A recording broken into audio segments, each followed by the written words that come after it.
بسم الله الرحمن الرحيم حامدا ومسليا ومسلما اما بعد. زما عزت مندو، زه استاسو ته یو ډیره مجرب وظیفه هم او یو ډیر مجرب عمل درته هم، خصوصا دا چې کم دی د رزق د فراخۍ دپاره او د مال زیاتېدو دپاره. ځکه نن سبا په دنیا کې داسې دور راغلی دی او داسې هوا رالوتلې ده چې یقینا د هر انسان چې کم دی پیسو ته ضرورت وي، نو د هغې دپاره زه تاسو ته یو ډېره ښکلې مجربه وظیفه ښیم او ډېره اسانه وظیفه درته ښیم او ډېر مختصر لږ غونته کې وخت پې لګي. نو زما عزتمندو، هر انسان له پکار دی چې د دې وظیفې پابندي وکړي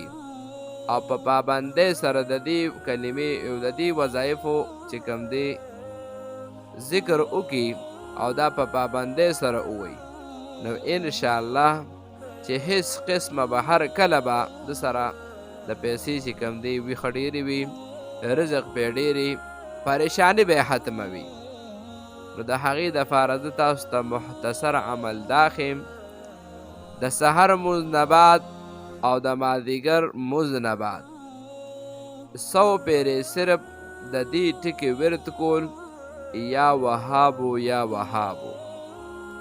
او د ماښام مونځ نه بعد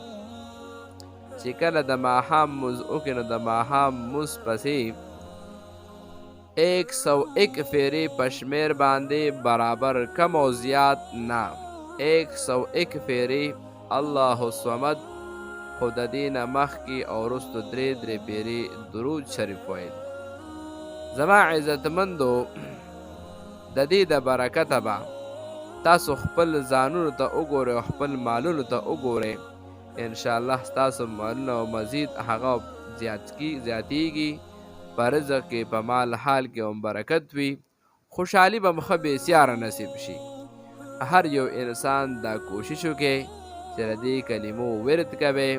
د دې 2-3 ټکو ورد کوي، د الله پاک چې کوم دی زموږ او ستاسو تمام حاجتونه پوره کوي. نو هر یو انسان د سحر او مازدیګر نه پس، د سحر مونځ نه پس او د مازدیګر مونځ نه پس د یا وهابو ذکر کول او د ماښام مونځ نه پس الله الصمد ذکر کول، مخکې وروستو ترنه کم از کم 3 پیرې درود ویل، خو دا کم وظایف چې مې وښولو پوره په دغه مقدار ویل، کم او زیات نه.